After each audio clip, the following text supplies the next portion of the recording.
Coming to you from the mountains and the plain. The only conservative voices brave enough to push back. This is the Conservative Daily Podcast with Joe Otto. That's what the Second Amendment was designed to do. If you're going to do something to nullify or take away my rights under the Constitution, come get it. Max McGuire. When you look at politicians on the left, they need to convince people that they are victims. A resistance to the resistance. And now your hosts, Joe Otto and Max McGuire. And welcome back to another edition of the Conservative Daily Podcast. My name is Max McGuire. And this is Joe Otto. And today we're going to talk about mail-in voting, because this is something that the Democrats have been trying to push through for a while. They've been trying to use the coronavirus as an excuse to do it. And now, with millions of Americans cut off from the federal unemployment assistance, which was the $600 a week that was approved back during the CARES Act, that expired at the end of July, millions of Americans, tens of millions of Americans, are no longer receiving those checks. And the GOP has presented a bill that would restore those checks, but Pelosi is refusing to allow it to go through unless the GOP caves to their vote by mail, may I say their cheat by mail demand. So today we're going to go line by line through the actual proposal, the actual bill that Nancy Pelosi and the Democrats have put forward, the so-called HEROES Act. We're going to go through every single amendment dealing with vote by mail, cheat by mail, all of that. And we're going to explain just how radical it is, just what that would mean for the country and why it would be so catastrophic to the Republic. If you're watching this, please do hit the share button. Because we're literally doing a deep dive into this legislation. This is information that the American people need to know, because the GOP is actively caving to these demands right now. Go ahead, Joe. Well, in a time where technology it can be manipulated so easily, right? I mean, they're doing it now. I mean, they can put out whatever story they want. They can cut up, the news stations are even cutting up videos and then making it look like it's not. Like we talked about George Floyd yesterday. It is incredibly dangerous for them to say, hey, just vote by mail. We're just going to vote by mail. Just everyone vote by mail. It's incredibly dangerous. They can manipulate those mail-in ballots that come in from specific districts where they know that they have a high degree of people that have a likelihood to vote for Trump. They can actually take those and throw them away. They've done it before. We're not talking about something new. Voter manipulation, if you want your voice to be heard, cannot be done by a mail-in ballot. It just can't. It can't mathematically be done and preserve the electoral integrity or election integrity. It just can't. The voter integrity would just be absolutely shattered at that point. And there's an important thing to say here is that there is a difference between absentee ballot, which people need when they're out of town or they're sick or they're disabled and they can't make it to the polls, and universal mail-in ballots. There's a difference. Absentee ballots require people to actually go through the process of applying for the ballot, receiving the ballot. There's a whole process to making sure it's legitimate. Universal mail-in ballot, as we're going to get into as we look into all these individual provisions within Pelosi's bill, they're talking about sending a ballot to every single registered voter, no matter whether they're inactive, ineligible, dead, or they've moved away. Doesn't matter. Every single address and voter name on the voter rolls would get a ballot sent to their house, which would guarantee fraud, because the voter rolls are not perfect. Even in states that regularly purge them, they aren't perfect. People move away, people die, Max, people lose their right to vote. You also can't tell who actually filled out the ballot. Right? There's no transparency. There's no optics. This is ballot harvesting to a degree that we can't see. You could have one person that's given 1,000 ballots and say, this is 1,000 ballots for people that, that we need you to vote for. I mean, the amount of fraud that can occur and that does occur. The reason why Democrats want this is because they know they can't win otherwise. They can't. People are pissed. Yeah. The classical liberals are pissed. I would not be surprised if we literally just crushed them on the House, the Senate, down ticket all the way into states that were, traditionally Democrat, I would not be surprised if they sent a message through this election that we're finished with you. I would not be surprised. Yeah. So we're going to start right now going through line by line the provisions within the bill that Pelosi is demanding. She's Right. holding unemployment relief hostage unless the GOP agrees to pass these provisions into law. The answer is no. But the GOP's caving on it. They are negotiating. They are offering to meet her halfway, which when the goal is to steal the election, there is no such thing as a compromise meeting halfway. There's no such thing. How? How are we even having this conversation? I'm just so angry. How? We have this conversation every single day about the GOP talking about compromise. Right? And guys, listen, I don't care if you're a Republican or a Democrat and you're in leadership, you should be for the people. You should be for making sure the voice of the people gets out there. And by the way, that's not happening right now. It's not happening on COVID. It's not happening with this crazy BLM Antifa crap. That's not the majority. The majority don't feel the way these clowns are out there actually destroying things, and that's not the majority. The majority want to live a peaceful life. Not have to deal with all this crap of entitled little sniveling brats that need to get back in their parents' basement. It's absurd. So it's absurd. Pelosi said 2 days ago in an interview on ABC, she said, quote, "It is essential from a health reason because we want to keep people at home to vote without having them all collect on Election Day." That's the reasoning that she's giving. But I want to go to this first part of the actual bill because we're going to go into the actual bill and read the language. Let's put up image number 1. This is a requirement within the legislation that would force cities to increase the number of inner city polling places to the greatest extent practicable. Quote, "A state shall ensure that each polling place which allows voting during an early voting period under subsection A is located within walking distance of a stop on a public transportation route." So on the one hand, she's claiming that we need this whole package to keep people at home, so they don't spread coronavirus. But before we even get into the vote by mail, the ballot harvesting, the voter ID lifting of the restrictions, right? The first part is dealing with increasing the number of polling places in inner cities. Now, I want to make sure that we are fully transparent. There is a provision dealing with rural areas. Let's put up image number 2. The availability in rural areas. The state shall ensure that polling places which allow voting during an early voting period under subsection A will be located in rural areas of the state and shall ensure that such polling places are located in communities which will provide the greatest opportunity for residents of rural areas to vote during an early voting period. So the inner city part says it has to be within walking distance. The rural part just says you have to have at least one polling place in a rural area, in a rural town. So this isn't you trying to help both parties. It's not at all. This is deliberately designed to increase Democrat turnout in inner cities. That is what it's designed to do, because rural areas have public transportation stops, right? Even in rural areas, there are buses that go through. Why isn't the same requirement there that every public transportation stop needs a voting location? Because they don't actually want people in rural America to vote. This is just a naked attempt to increase voter turnout in the areas that Democrats believe will best help them. I mean, it's sick, Max. It's sick. Why do we have to keep changing things that have worked? We had the highest turnout for an election in 2016. That is true. For a presidential election, we had the highest turnout nearly in history of voting, right? Percentage-wise. So it's working. More people are voting, right? More people are registered to vote. So why, given that, do they want to change the entire system if it's not to manipulate what we're doing as a country? Tell me. I mean, and look, I'm willing to listen to reason if you can give me a reason. But I haven't heard one reason yet. I've heard a lot of propaganda. I've heard a lot of rhetoric. I've heard a lot of, well, people won't be able to vote. But they can vote, and they do vote. But you want to change the entire model. You want to change the entire ability for people to actually protect the integrity of our nation. You've already started doing that now, forcing people to stay home, wear a mask, shutting down small businesses, giving holidays for big businesses.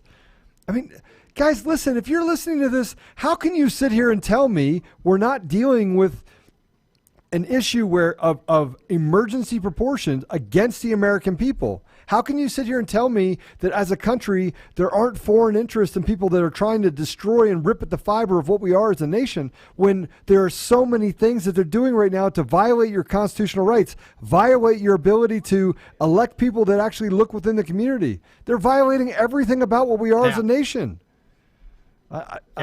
Yeah, and I don't even know if you know what happened in Denver last night, but they had a riot in Denver last night. Yeah, another peaceful protest. Another peaceful protest, yeah. It's great. Another peaceful protest. I mean, it's really interesting when you see how Democrats don't want churches to open. They don't want schools to be open. In rural America, that's where the voting places are. You go to the local church is the polling place. You go to the local school, that's where the polling places are. So it's just amazing that you see leftists demanding that they increase the number of polling places in inner cities, but the very buildings that rural America relies on to vote are now being closed down. I mean, it's not a coincidence that the schools that people typically go to vote at, right, are being shut down. And Joe, we talked about this in Washington, D.C. Washington, D.C. just revealed their plan for school reopening. They're 2 days after the election. Their in-person classes. Yeah. So the election's on a Tuesday. Their classes reopen for in-person learning the following Monday. They are literally reopening their schools the week after the election. Now, why is that important? Lots of states are following that similar model. People who vote, typically they'll drop their kids off at school, and if their voting place is at school, then they'll just stay a little bit and vote. Right. But if they're not driving to the school, then they aren't driving to the polling place. Right? If the churches are shuttered, then the churches aren't the polling places. This is so obvious what they're trying to do here. And again, I'll ask, please do hit the share button. Right now, we have twice as many viewers as Joe Biden's recent live stream had. I wanna bring that up a lot. So please hit the share button. We're gonna continue. We have a lot more parts of this bill to go through. Please do hit the share button. So let's dive into the actual mail-in voting part, because it's interesting because there's also requirements in the bill for early voting. So even a state that has 2 weeks of early voting opportunities under this bill would be required to increase that. That's how crazy this is. If you already have 2 weeks of early voting where the polls are open 2 weeks before Election Day, this bill that Nancy Pelosi is pushing and demanding that the Republicans cave to, which they are actively caving and negotiating on, demands that states with 2 weeks of early voting increase that number. Now, is that to keep people safe? No, that's to increase Democrat turnout, because Democrats turn out more on Election Day. You'll see that throughout this, it's designed to let the Democrats vote in the way Democrats like to vote, but to stop Republicans from voting in the way that they're comfortable voting. And it's obvious. It's obviously one-sided. And yeah, it's just the Republicans are negotiating over this, over all of these provisions. Let's go to the actual voter mail-in voting requirements. Let's put up image number 3. So the way that this is being presented as that Democrats claim they want, quote, uniform availability of absentee voting to all voters. And this part says, in general, if an individual in a state is eligible to cast a vote in an election for federal office, the state may not impose any additional conditions or requirement on the eligibility of the individual to cast the vote in such election by absentee ballot by mail.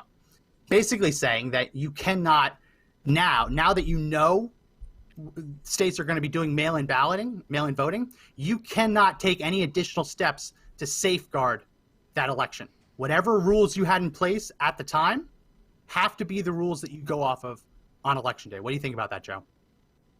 I think it's total. I think it's bunk. I think we're facing an issue where people are just not smart. There's so much white noise out there that they're not seeing what they're trying to do in our country, that these leftist, loony dirtbags are trying to do to our country. Just imagine, guys, let me stack it up for you. Let me stack it all up together, right? So on the education side, they want to go to distance learning. They don't want to do anything until after the election. So that's to affect the election. They want in 3rd grade to teach kids that you don't know what your gender is yet, right? You don't know, put a pin in it. In 3rd grade, you're not a boy, you're not a girl. They want to teach them Common Core math, which is basically backwards math. It makes it impossible for parents to actually, to teach kids common sense, right? So you're breaking down the fundamental logic of children.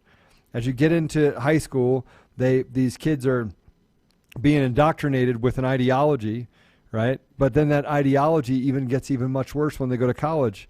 And you have professors that are openly Marxist and communist. So you had them go from 70% that are proud to be an American in high school that turns into less than 40% when they get into college, right? Because you have an indoctrination that happens by mostly professors that have never done anything in their life other than go to school and then became a professor and then just decided that they're going to pass on this leftist, very evil ideology, right? So then we talk about faith and the fact that Christians are terrible people, and that but we need to have tolerance for Muslims, and we have an attack on the basically God in our country. We take God into everything that we do. What I'm trying to do is, as we start looking at this, it's so many things, Max. It's so many little things that they're actually invading that you can't pinpoint and say, I want to concentrate on the mask issue. No, it's an attack on our entire society. Yeah. Like every part of our society. They're hoping to wear you down. They're hoping to wear you down so much. And so we have to attack. So we have to attack the same way that they attack. We have to attack the same way. We have to literally start putting up our defenses everywhere, right? We can't just concentrate on and look at something and say this is an attack on the election. No, it's not. It's an attack by dirtbags to destroy. It's an attack on the Republic. Right. It's an attack on the Republic because all the things you're talking about, if this actually goes into effect, they get to do it. 100%. Think about everything that the Democrats have ever asked for, ever demanded, ever said that they wanted. Gun control, unlimited abortion, right? You go down the list, everything, the wish list that Democrats have had for decades. If they get a Senate, a House, and a White House under their control, they will push everything through. Look at Colorado. Right? Look at Colorado. Look at what they've done in Colorado. Look at what they've done. They've destroyed. Governor Polis has literally destroyed everything. That guy's the biggest crap bag I've ever seen in my life. The guy's terrible. He's a terrible human being. Terrible. Him and his little band of idiots that they have that literally are saying, hey, look, we're just going to follow California. We're going to do exactly what California tells us to do. Right? They do it in California. We'll test it there. If it works, let's do it in Colorado. And they're fundamentally changing the landscape of Colorado. They're taking this rich history of just good people. Like Colorado's just been really good people for a long time. And now we have riots in the street last night. Like we had 2 people killed yesterday in riots in Colorado. Yeah. Right? It's crazy because you look at this where let's put up image number 3 one more time. I want to just hammer home how radical this is. That a state cannot impose any additional conditions or requirements for vote by mail.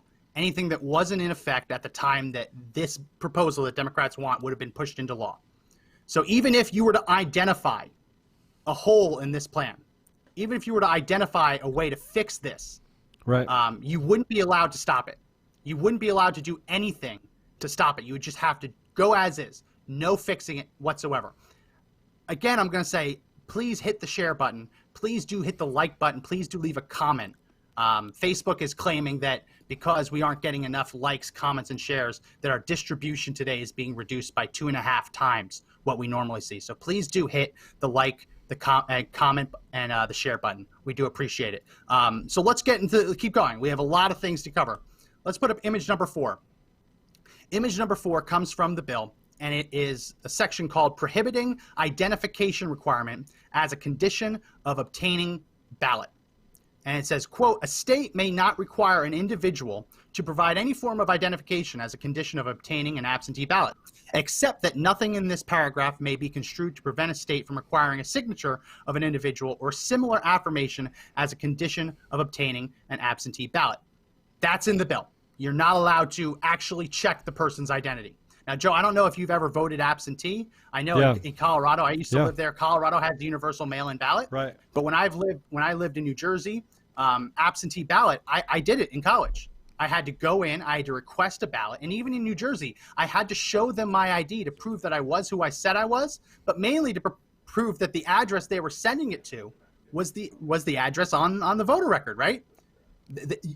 If to apply for one of these things, you have to not only prove who you are, but you have to prove that you live at the address they're sending the ballot to. Right. But what this provision would do would make it illegal for the state to actually verify your identity when you apply for a ballot, or to verify you live where you say you live.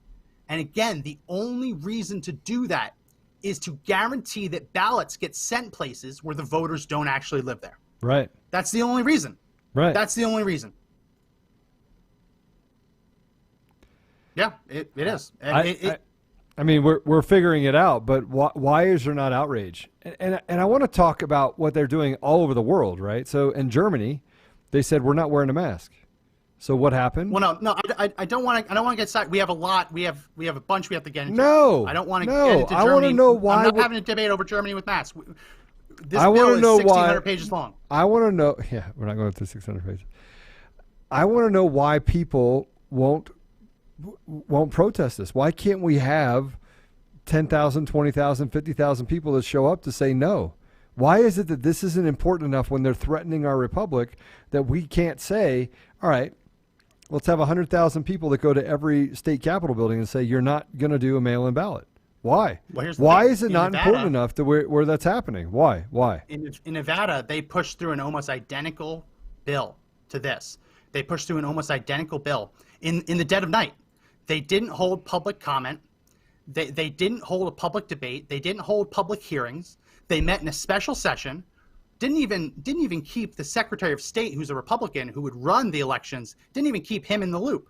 And they rammed through almost identical provisions in the dead of night in an emergency session. So why can't we protest it? Because A, if you go out and protest, unless you're protesting for Black Lives Matter, they declare it to be an unlawful assembly.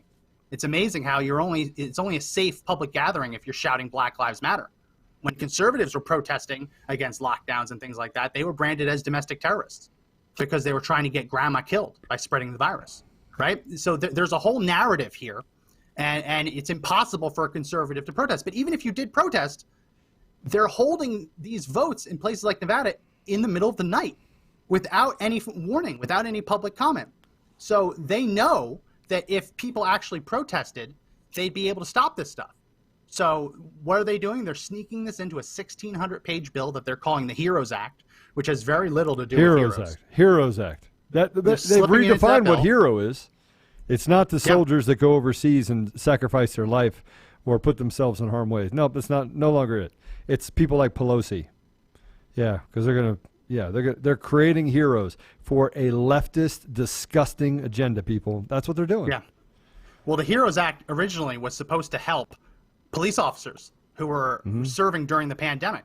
It was supposed to give them extra pay. It was supposed to give their departments extra money. It was supposed to give them extra benefits like child care and health benefits in case that they came down with the coronavirus. That was the original plan. Democrats immediately pivoted to say, no, we don't want to give police extra money. We actually want to defund the police. So Nancy Pelosi has been struggling to try and rebrand the HEROES Act. And what they've actually arrived at is, they're going to focus on the health providers, right, the firefighters. They're also considering illegal aliens to be heroes, frontline workers, and giving them deportation protection because of the great work that the illegal alien community is doing to fight the coronavirus. The whole thing's a sham. But to get back into this, you're not allowed, states would not be allowed to verify that the person asking for a ballot is who they say they are and lives where they say they live. That is designed to make sure that fraudulent ballots can be cast. Let's put up image number 5. This is the second part of that provision. It says, quote, prohibiting requirement to provide notarization or witness signature as a condition of obtaining or casting a ballot. A state may not require notarization or witness signature or other formal authentication other than voter attestation as a condition of obtaining or casting an absentee ballot. So you can't check their ID or their address when they ask for an absentee or a mail-in ballot, and you cannot require that they notarize it or have a witness sign it. The only thing that states are allowed to do is offer the voter a chance to personally attest that they are who they say they are. Like many states, if you want to vote absentee, you need to get your ballot notarized. You have to go to a notary public who will they will check your ID, verify that you are who you say you are, you live where you say you live, and then they will stamp the ballot, sign it, and say, yes, as a notary public, they have verified that the person voting is who they say they are. Other states require a witness. So basically someone else have to say under penalty of perjury or prosecution basically signing on the dotted line and saying, yeah, I saw it. This guy voted and he is who he says he is. So that if it's fraud, it's 2 people going down. But this provision would make that illegal so that states cannot require notarization or witness signatures. Joe, what good would that do? It wouldn't do any that good. Accomplish? Well, it would accomplish a lot, because the whole idea of the left is they're nothing but a bunch of frauds. They're pedophiles, rapists, and closet racists. They're a bunch of frauds. They want something for nothing, and they want you and I and the rest of you to pay for it. That's truth. Sorry, not sorry. That's the reality. That's what we're up against right now. I can't even believe we're having this conversation where we're not talking about taking to the streets. And you want to talk about tearing down a building? You want to talk about tearing down a building?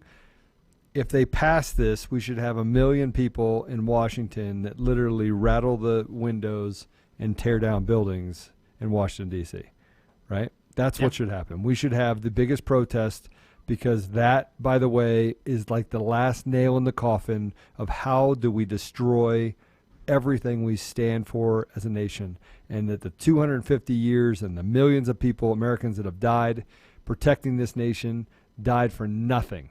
They died for nothing. They died so that dirtbags from across the sea could come here with less than 1 generation and tell us how horrible people we are, as they begged and pleaded to come into our country to have an opportunity, because their entire country was it was a pile of nothing. I'm trying to be nice so that we can actually not have the explicit tag. Well, yeah. So, I mean, it's so obvious what they're trying to do here. Yeah. And so far in this episode, we've covered the way that they would basically ensure anyone who wants a ballot can get it. So the way that the bill is actually written, as we mentioned a little earlier, is that every state has to give you a mail-in ballot if you ask for it. And if you ask for it, they can't require you to show voter ID, right? They can't discriminate against you. They can't put any other restrictions if you want a ballot. Whatever is in place now for absentee ballots, they have to apply for everyone. It's written as supporting people applying for absentee ballots and requiring that states acknowledge and respond to those applications. But there's a provision. There's a provision that isn't getting a lot of mention, and it's a provision that would trigger automatic mailing of absentee ballots to all voters. Let's put up image number 6. This is a provision within the HEROES Act that Nancy Pelosi is demanding the Republicans cave to, or else she will not allow emergency unemployment benefits to restart.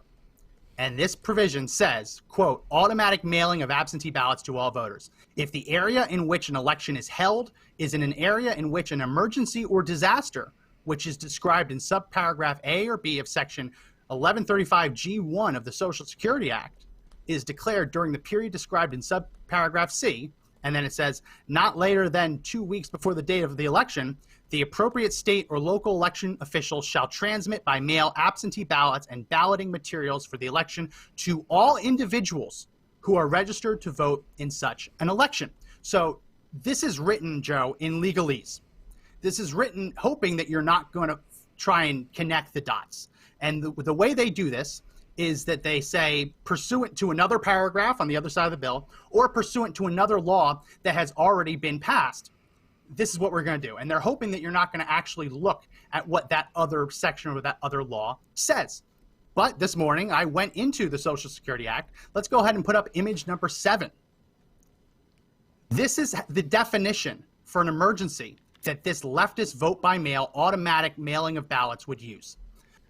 Definition, for purposes of this section, quote, emergency area, emergency period. An emergency area is a geographical area in which, and an emergency period is the period during which there exists one of two things: an emergency or disaster declared by the President pursuant to the National Emergencies Act or the Robert T. Stafford Disaster Relief and Emergencies Assistance Act, and B, a public health emergency declared by the Secretary pursuant to Section 319 of the Public Health Service Act. So I don't want to bore you with the legalese, but this is important. The Democrats are presenting this bill as, oh, well, if people want to apply for an absentee ballot to protect their health, they should be allowed to. But they've slipped the provision in saying that if there is an emergency situation, every state must mail out ballots to every single registered voter. And the interesting thing is, yes, we are in a public health emergency that is declared nationwide. It's the first time in a very long time because of the coronavirus. But technically, the way that language is written, Joe, Donald Trump's national emergency for border wall construction would qualify, because he has declared a national emergency using the National Emergencies Act to construct the border wall. Technically, that alone would trigger ballots going to everyone.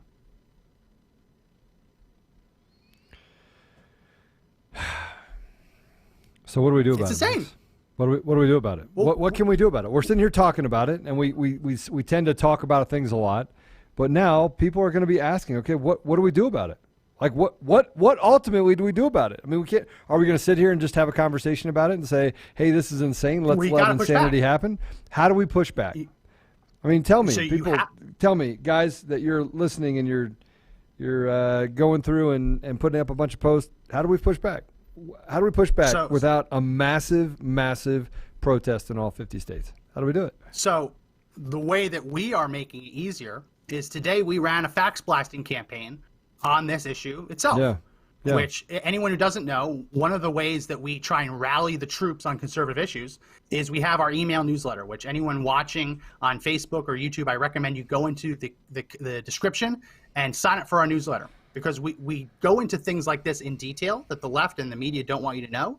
And then we have call to action alerts where we tell you, reach out to your congressman. This is who you reach out to. And we have a fax blast system where with the click of a button, you can send a fax to every single congressman, every single senator.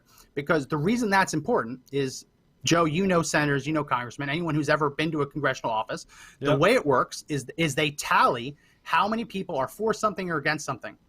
And that literally can decide how a senator or congressman votes. And just receiving 100 letters or 100 faxes, they interpret that to be 1,000 people in their district, because they know everyone who cares about it doesn't actually write in. So just sending them a couple dozen of these fax blasts, and we send thousands, tens of thousands, hundreds of thousands a day. These things, right? Sending them, it's a force amplifier. So one of the ways, it's reaching out to your congressman, your senator, and making sure they understand that there's no compromise here, because they are having people whisper into their ear that, oh no, this is not a big deal. Don't worry, we're going to win the election if this passes. The answer is no. If Democrats are able to get this stuff through, there is no GOP victory in November.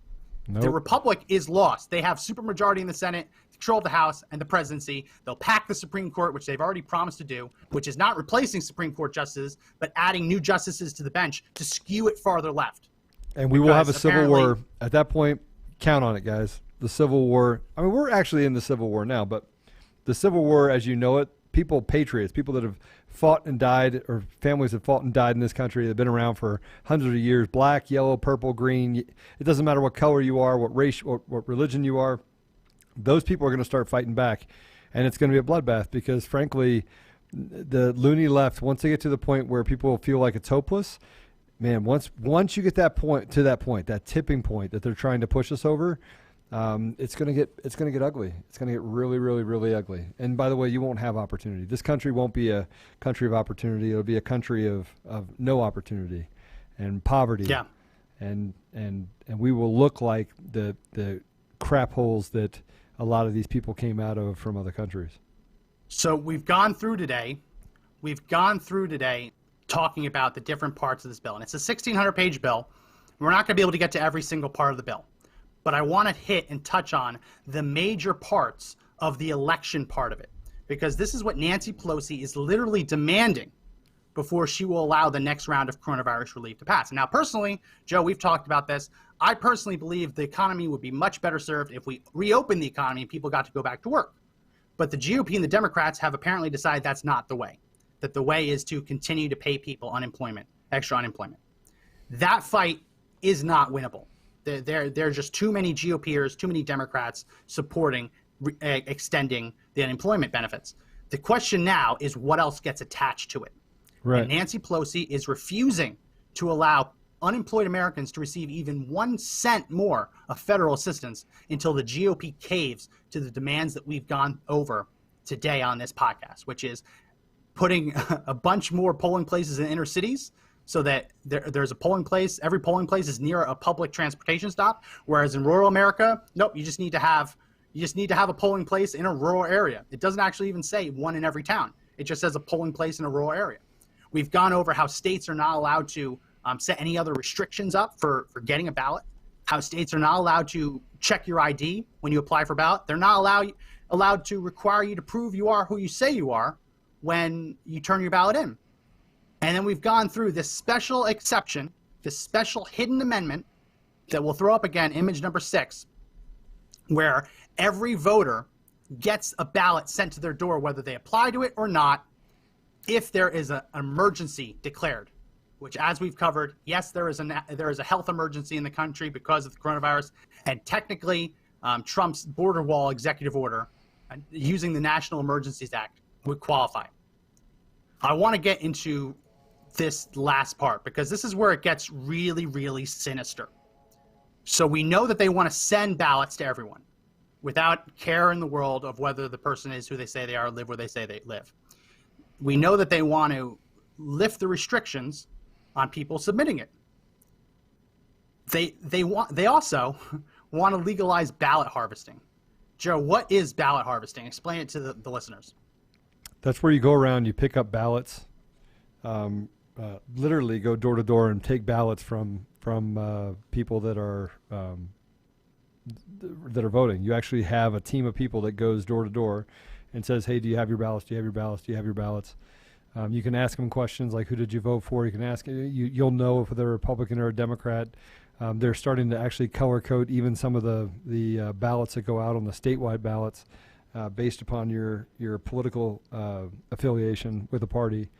And then they can make a decision at that point whether or not they actually turn those ballots in or don't turn those ballots in. They can go to known Democrats and say, look, I'm just going to gather up all the Democrats' ballots. The amount of fraud that can occur, you could change the who they voted for. You can, there's a ton of different things that can actually happen. There's a ton of problems. So yeah, you're right. Anyone who's ever had a canvasser, I used to be a canvasser when I was in grad school. Anyone who's ever had a canvasser knock on your door and hand you campaign literature, or anyone who's ever come home to find one of those little door knockers hanging on their door, placard saying vote for this candidate, those are canvassers.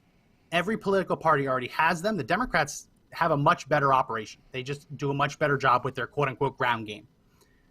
Ballot harvesting is taking those canvassers who are going around and telling you, hey, you should support this candidate.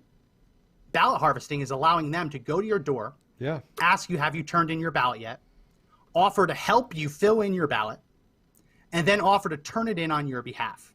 Yeah, the offer to help you fill in the ballot part is actually problematic. I left that part out, but it would not prohibit them from doing it. And what's really interesting is that you can go to a polling place. You're not allowed to give advice or even tell people, how to try to intimidate or tell people how to vote. But in ballot harvesting, it would not be prohibited. They could actually tell you. In-person voting, you're not even able to advocate for a candidate within like 100 or 200 yards of the polling place. If ballot harvesters tried to go into the booth and help you vote on election day, they'd be arrested for voter intimidation.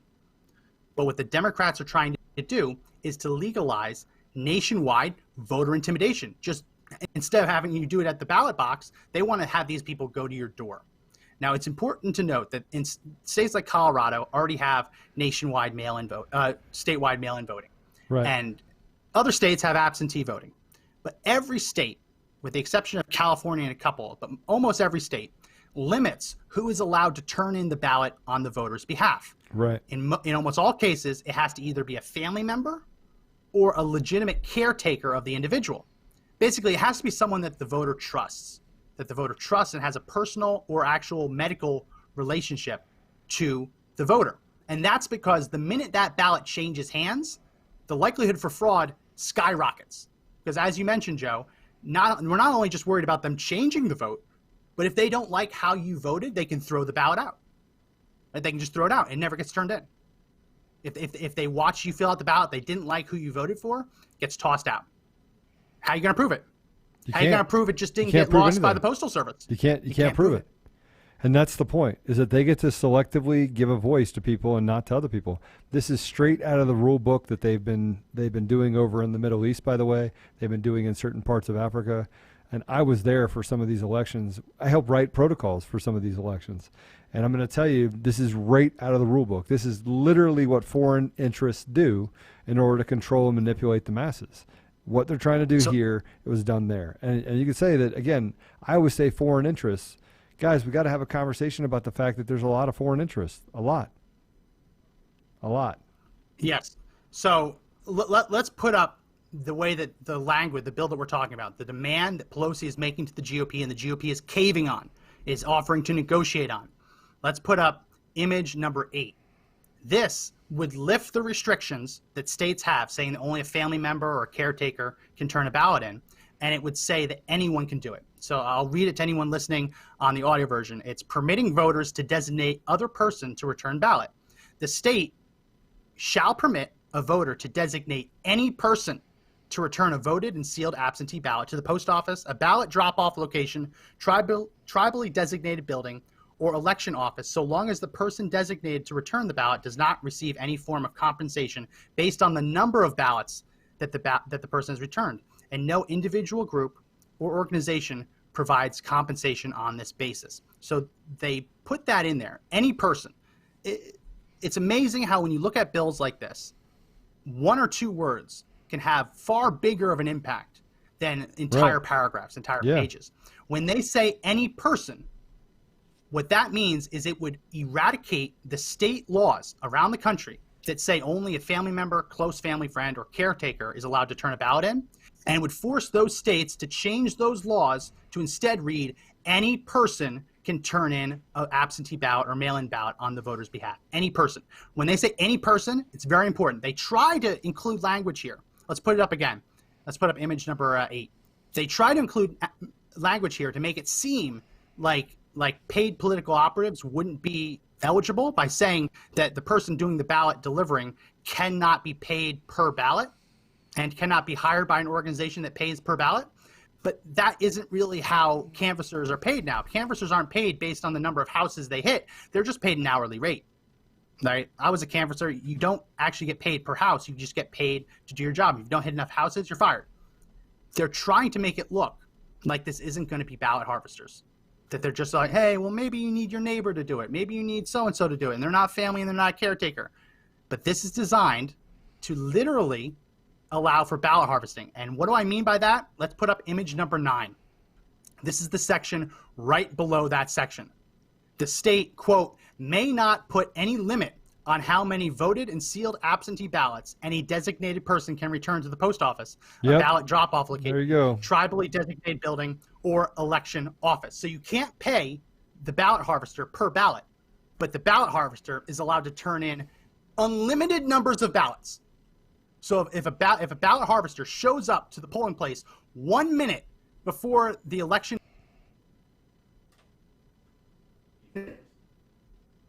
they can turn in thousands of ballots. They can turn in thousands of ballots. And there's nothing you can do about it. Yeah. Yeah. And again, we're gonna have to be able to fight it, but like everything else, we have to be willing to stand up and fight, right? We have to be willing to get up and scream and yell at our politicians in every state. So it's not hard, by the way, to figure out who your politicians are. It's not. Now we make it easy so you can actually fax them. And by the way, as a state, as a federal organization, they have to have fax numbers and they have to read and print off every one of those faxes. That's why we do it, right? It's because they're forced. 80% of the time it goes into an email. So you fax, it goes into an email. So it emails into their system. And there's a way to prove the fact that they have to read, they have to print that fax off. So it's an effective way to get ahead of it, but nothing stops you from picking up the phone and calling your state rep. There's nothing that stops you from picking up the phone and calling your senator, right? And having a conversation with them and screaming and yelling and getting pissed off and leaving recordings and telling people in your neighborhood to leave a recording and telling people, and look, if we just actually took a little bit of time and became patriots for a minute. I mean, some of us are, right? But became patriots for a minute and said, look, this is really, really important. All you have to do is pick up the phone and call and then share this, right? Share this message that we have right now, because we're getting throttled again. We got throttled again today. Yesterday we had 900 people, 1,000 people. Now we have about 200 people on Facebook. We use Facebook as an indication of what technology is companies are doing to us. But share it. Share the message, or get on your Facebook and say, listen, guys, this is what's happening. Watch this. Read some of this content. We'll put some of these we'll put the bill up inside of the comments. You can actually just copy and paste that as well and go read it. So you're not taking our word for it. You can actually read some of this stuff. But do something about it. Do something about it. Like, do something more than just get pissed off and want to punch a loony leftist in the face, which frankly I do. I want to punch him in the face every day. Now I don't, because I think there's ways that we can solve it without doing that right now. But those are the things you have to do. You have to pick up the phone. You have to call your congressman. You have to pick up the phone, and you have to make your voice heard. And then you have to tell everyone that you know this is what's happening, so they can do the same thing.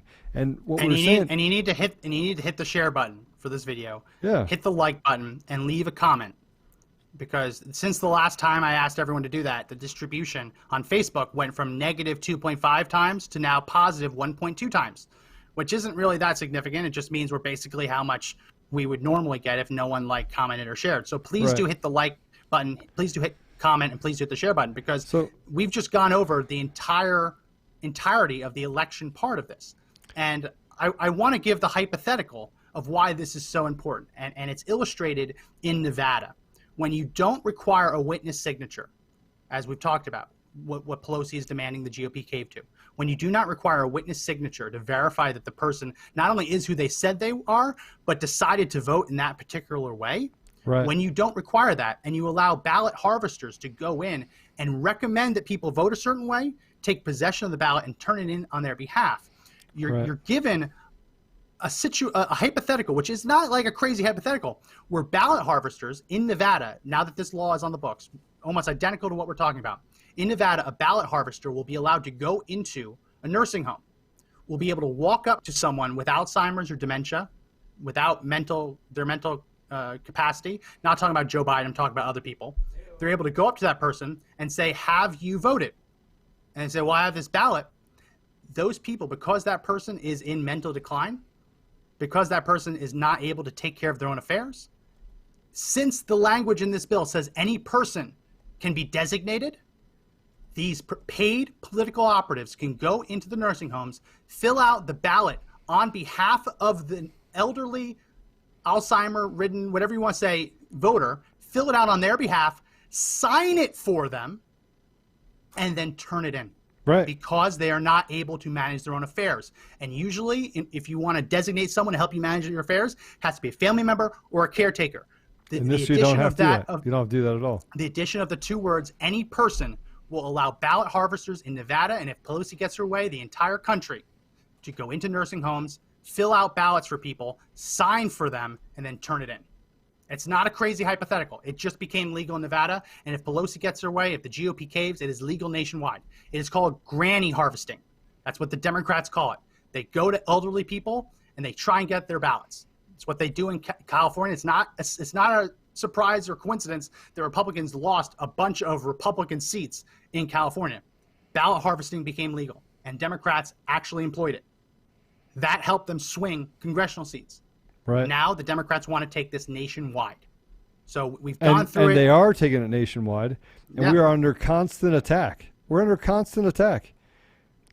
Listen, most civilizations, most advanced civilizations like what we have today, most advanced governments like we have today, they crumble because of government, because of cancers inside of our government. Kevin, you're right.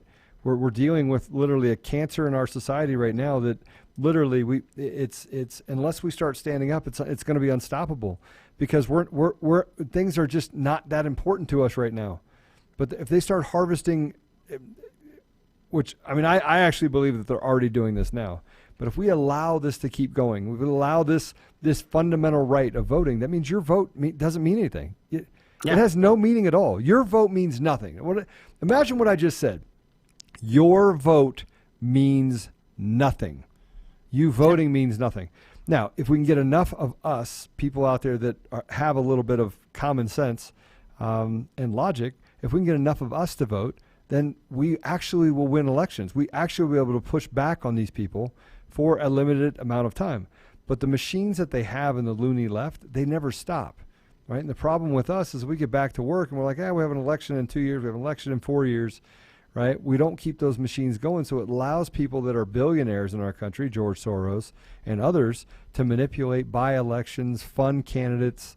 We literally have DAs that won races that are out there fighting with Antifa and being violent in protest. Yeah. Do you realize that? Yeah. I mean, guys, are you paying attention? Are you listening to this? That is actually happening. And just to illustrate what's at stake, I talked about the granny harvesting going into the nursing homes, right? Democrats do it. They absolutely do it already in places like California, and they do it in places where they really shouldn't be because it's illegal. Right. When I was a canvasser, I was walking down a street and I looked on they gave us little Palm Pilots back then. We would have the addresses of who lived where. We'd go up to the door and we'd check down how they would vote, whether we talked to them. There was one street where there were like 8 or 9 houses on the street, but there was a 10th house listed on my form because we pulled the form directly from the voter registration rules, the voter rules. That 10th house had 24 people living in it registered to vote, all with different last names, all with birthdays over 75 years ago. And when I went home, I took a screenshot of it. When I went home, I looked up just in public records, and half of them I could confirm were already dead. I reported that list to the state as fraudulent. I hope they took care of it. But other than that, there wasn't anything I can do. But there are places all around the country where deceased people are still registered to vote, and they keep voting. It's not a conspiracy theory. Dead people vote in this country because Democrats vote on their behalf. The reason it's so dangerous to send a ballot to every single address, no questions asked, right, is when someone dies, the ballot is sent to the address anyway. Or old address. Old address. Well, if they're dead, at that point, it's an old address. Whoever's living there now is not only getting their ballot, but they're getting a ballot for someone who's passed away. And when you eliminate the requirement that you prove their identity, and you allow ballot harvesters to sign on their behalf, there is nothing stopping the leftists from taking those ballots, filling them out, and having someone sign for the person. Say, oh no, he was just really out of it, really old. I wasn't allowed to check his ID or anything, but he said he was who he says he was. I'm going to sign on his behalf. Ballots cast, election stolen. That's what we're talking about here. And it's already been happening in previous elections. We've proven it. People have actually been gone to jail for it.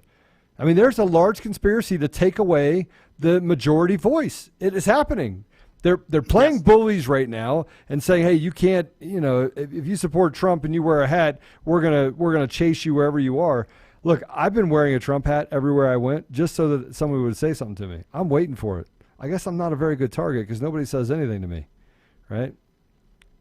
And the important thing here is that, as you mentioned, this is already happening. Yeah. Democrats are already doing this. Yeah. And right now, Republicans and Democrats are meeting behind closed doors. And the Republicans aren't saying this is unacceptable. We're not going to do this. The Republicans are saying, well, what if we tweak it this way? What if we tweak it that way? The Democrats' goal is to have fraudulent votes cast in this election. Sociopaths. Right? Democrats are sociopaths. California had an all mail-in primary this year because of the coronavirus. And when you actually look at how many ballots were rejected, I think the number was like 1.5% of ballots were rejected for whatever reason because they weren't filled out correctly. They didn't meet all the requirements. 1.5%. That's accidental mistakes that made a ballot get tossed out. That's not enough to swing a California election. But when Wisconsin, Michigan, Pennsylvania are won by less than 1%, yep, having a 1.5% toss out, not even including people who were rejected, but that's the ballot got to their hands and the poll official said, nope, you made a mistake, it's not going to count. 1.5% toss out would change the result of elections. We would have a different president if that kind of thing was happening in 2016, which again, we've talked about it. The Democrats had 2 choices in 2016. Democrats, mainstream media, all of their allies had 2 choices. They could either learn from their mistakes and realize, hey, we made a bunch of mistakes. We thought we didn't really identify what the country actually felt. So let's change us. and learn from those mistakes. They could do that, or they could double down and say, no, we had it right, you all got it wrong, and we're going to make sure that we win this time. They've chosen the latter. They haven't learned from any of their mistakes. Instead of trying to build their brand to include the voters that they had ostracized, they just want to steal the election. I mean, Yep. it's incredible. Instead of working with the president, they tried to impeach him from day one. They haven't learned the lesson because no one's forced them to feel the consequences of their actions. And right now, behind closed doors, Republicans and Democrats are negotiating over a coronavirus relief bill, which Pelosi says will never pass into law unless the amendments that we just talked about, which are in the HEROES Act, unless they are included in the final bill. The question is, do you trust the GOP to hold firm? I don't. I don't trust him at all. Mitt Romney already says he has no problem with it.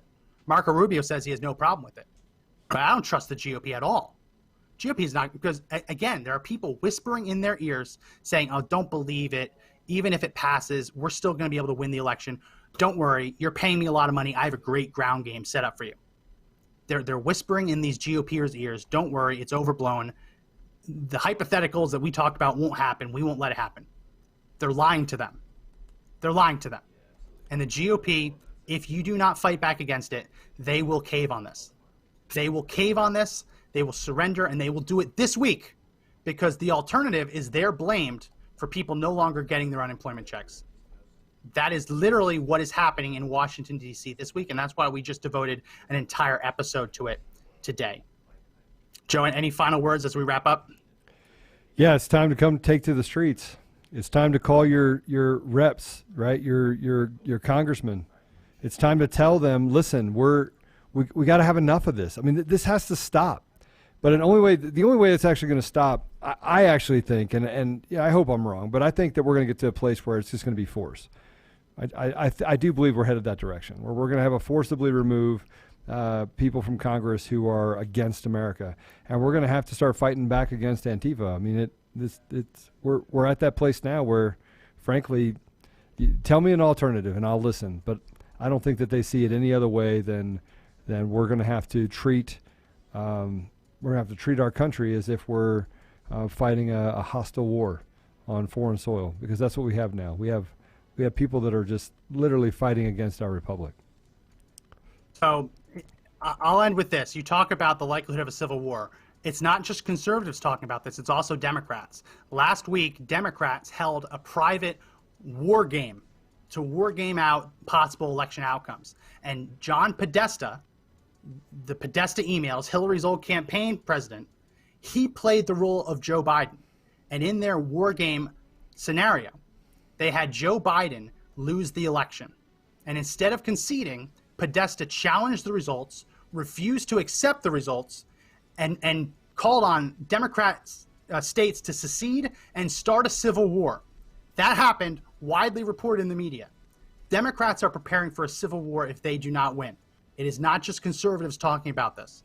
It is Democrats talking about it. If they do not like the election outcome, they're talking about secession and civil war. So this isn't a conspiracy theory anymore. It is being openly talked about. So prepare yourself for the possibility of that. No one wants it, but prepare yourself, because Democrats and yes, conservatives, this is a real topic being discussed. Well, that's going to be it for this edition of the Conservative Daily Podcast. I mentioned during the podcast, if you want to get involved on pieces of legislation like this, fighting back against what the GOP and Democrats are doing, I have links in the Facebook and YouTube descriptions for you to sign up for our email newsletter. That's the best way to receive our action alerts when we are basically highlighting things like this. So make sure you sign up for our email newsletter. Also, make sure that you sign up to subscribe to our podcast, the audio form. We're available on Apple Podcasts, Google Play Store, Spotify, TuneIn, soon to be Pandora. They're taking their sweet time. But make sure you sign up there. Also, make sure you check us out on Parler, at Conservative Daily, all one word. Follow us on Parler. We'll be happy to follow you back. All ways for you to get involved. All ways for you to get your voice out there and make sure it's heard. Just make sure you do it. Make sure you use the links that we provided and sign up. So again, that's going to be it for this edition of the podcast. My name is Max McGuire. And this is Joe Otto. And remember that the fight to take back our country clearly isn't over, but the only way we win is if we all stand and fight together.